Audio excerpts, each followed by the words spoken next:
Hello everyone, this side Monica and I am still working in Haryana government. जब भी students form fill करते हैं, किसी भी कॉम्पिटिटिव एग्जाम की तैयारी करता है और वो फॉर्म फिल करते हैं, तो वो लगभग मोस्ट ऑफ अपने वैकेंसी जितनी भी निकलती है उन सभी के फॉर्म फिल करता है। सेम सिनेरियो अभी चला हुआ है जहाँ तक मुझे लग रहा है। मोस्ट ऑफ एप्लीकेंट्स ने, बच्चों ने जो फॉर्म है वो अभी हरियाणा कोर्ट क्लर्क की वैकेंसी निकली थी थोड़े दिन पहले, वो फिल किए होंगे। एचएसएससी ग्रुप डी अभी वैकेंसी निकली है, अभी उसके लिए फॉर्म फिल किया आपने, और हरियाणा पुलिस का मोस्ट ऑफ बच्चों ने पीएसटी भी दिया होगा।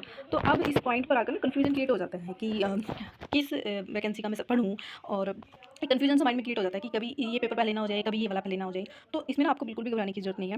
मैं आपको बताऊंगी कि मोस्ट ये मतलब जो है ना, ये सबके साथ होता है इस सिनेरियो। मोस्ट ऑफ सिलेबस जो होता है वो लगभग तीनों एग्जाम का सेम ही है, लेकिन हमें क्या करना होता है, हमें प्रायोरिटी रखनी होती है। हमें थोड़ा सा आइडिया मिल जाना चाहिए कि कौन सा एग्जाम पहले हो सकता है। थोड़ा सा प्रायोरिटी बेसिस पर तैयारी करनी चाहिए।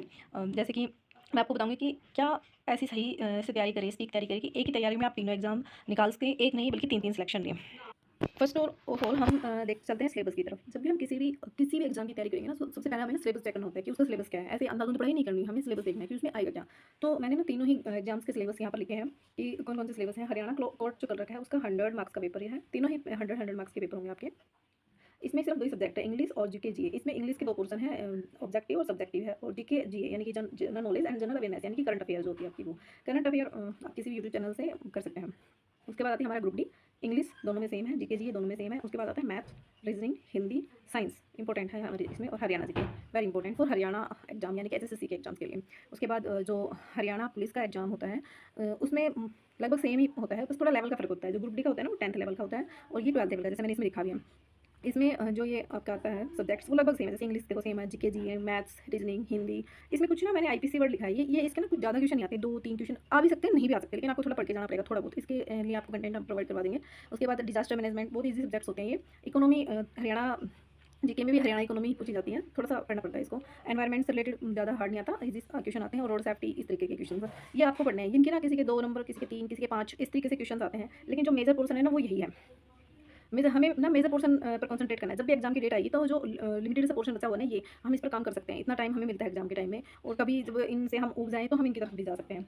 तो हमें क्या करना है, अब हमें देख लिया कि कॉमन दो ही चीज़ें हैं, एक तो इंग्लिश और एक जीके, दो सब्जेक्ट कॉमन है। तो सबसे ज़्यादा हमें इन दोनों को स्ट्रॉन्ग करना है। जब तक इनमें से किसी भी एग्जाम की डेट नहीं आ जाती या आपका इन दोनों सब्जेक्ट्स का सिलेबस कंप्लीट नहीं हो जाता, तो अब हम ऐसी क्या स्ट्रेटेजी बनाएं, अपना टाइम टेबल कैसे मैनेजमेंट करें, उसके लिए हम चलते हैं टाइम टेबल मैनेजमेंट। ये देखिए मैंने ना एक टाइम टेबल बनाया है आपका। इंग्लिश 2 घंटे, कम से कम 2 घंटे आपको पढ़नी है। इस 2 घंटे को ना आप डिवाइड करना है। एक तो आपकी होती है ग्रामर, और एक आएगी आपकी वोकैब। वोकैब ना आपको कम से कम 30 से 40 मिनट पर डे पढ़ना है, पर डे। इसको आप और 130 आवर आप इसको दे सकते हैं बिल्कुल। मैथ्स सॉरी जीके जीए ये आपको 2 आवर पढ़ना है। इसमें भी 2 पोर्सन है, एक जीके का और एक जीए का। तो जीए के लिए आप करंट अफेयर आप वो सुन भी सकते हैं, और जीके आपको डेली पढ़नी है। इसमें स्टैटिक जीके भी आएगी, हिस्ट्री, पॉलिटी, ज्योग्राफी, इकोनॉमी सब कुछ के इसमें आएगा आपका, और स्टैटिक जीके। उसके बाद आता है मैथ। मैथ ना अपनी कैपेसिटी के अकॉर्डिंग पढ़िए। मैंने इसमें लिखा 1 to 2 आवर, यानी कि अगर आप अभी स्टार्ट कर रहे हैं, आपका थोड़ा इंटरेस्ट कम है, तो आप एक घंटा स्टार्टिंग में पढ़ना स्टार्ट करिए, लेकिन आप मैथ को ना छोड़ के मत चलिए। एचएसएससी के पेपर में, हरियाणा के पेपर में ना ये मैथ टर्निंग पॉइंट होता है। जिसका मैथ कमजोर होता है ना वो नौकरी लगने के उसके चांसेस बहुत कम हो जाते हैं। तो मैथ को आपको जरूर 1 घंटा तो देना ही है। अगर थोड़ा सा इंटरेस्ट नहीं लगता तो आप 1 से 2 घंटे बस शिफ्ट हो सकते हैं। उसके बाद रीजनिंग को आप हल्के में बिल्कुल मत लेना। रीजनिंग की 1 घंटे प्रैक्टिस करनी है आपको। हरियाणा जीके आपको 1 घंटा पढ़ने के लिए इसलिए बोल रही हूँ, क्योंकि हरियाणा जीके का जो मार्क्स का वेटेज है वो बहुत ज़्यादा है। 25 मार्क्स बहुत ज़्यादा होते हैं। अगर आपने इसको थोड़ा सा भी लूज पॉइंट पे छोड़ दिया ना कि आसान है, बाद में कर लूँगा, नहीं, आपको डेली पढ़नी है। वो दो एक दो क्वेश्चन गलत होते हैं ना, उन्हीं से मेरिट लिस्ट में एक एक दो दो नंबर से बच्चे बाहर निकलते हैं। उसके बाद आती है साइंस।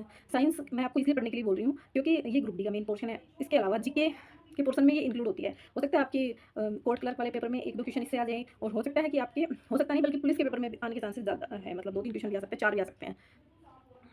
तो इस तरीके से आप देखो, मैंने ना टोटल आपको ना, मैंने जो आपको टाइम टेबल बताया वो 8 to 9 आवर का बताया। आपको डेली 8 to 9 आवर स्टडी करनी है कंसिस्टेंसी। अगर आप चाहते हैं कि आपके तीनों एग्जाम क्लियर हो, तीनों में आपका सिलेक्शन हो, और आप चूज करें कि आपको कौन सी जो करनी है, तो आपको ना 8 to 9 तो मिनिमम पढ़ना ही पढ़ना है। ज़्यादा कर सकते हैं, कम नहीं करना है। उसके बाद ना ये जो इंपॉर्टेंट है संडे, मतलब वीक में एक mock test with analysis. Mock test का मतलब ये नहीं है आपने कोई टेस्ट पेपर लिया, उसके 100 क्वेश्चन है, सोल्व किए और बात खत्म। आपने देखा आपके 60, 50, 70 जितने भी मार्क्स आए बस आ गए कि नहीं, आपने उसका एनालिसिस करना है। जितने भी गलत क्वेश्चन होते हैं आपको उनको लिखना है, देखना है ये गलत क्यों हुए हैं, या आपने अभी वो पोर्शन कवर नहीं किया है। 10 दिन या 15 दिन पढ़ने के बाद आप मॉक टेस्ट लगाना शुरू कर सकते हैं। उसके बाद आपका इंपॉर्टेंट नोट ये है कि हमेशा ना रिवीजन करना है। जैसे आज आपने एक टॉपिक पढ़ा है, उसके बाद जब आप नेक्स्ट डे सेकंड टॉपिक पढ़ो तो फर्स्ट टॉपिक का रिवीजन जरूर करना है। इससे ना माइंड में आपका टेंशन बने रहेगा और आपको पढ़ना। अगर आपको ये मेरी वीडियो होती आपके लिए हेल्पफुल होती है तो प्लीज़ मेरे चैनल को लाइक शेयर एंड सब्सक्राइब करें वीडियो को, और चैनल को सब्सक्राइब करें। और सेकंड बात, अगर आपको ये पता करना है कि मैंने कौन सी बुक पढ़ी थी जब मैं प्रिपरेशन करती थी। सो प्लीज़ कमेंट सेक्शन में अपना कमेंट ज़रूर छोड़ना। मैं बुक्स के लिए एक वीडियो अलग से बताऊँगी आपको। Thank you.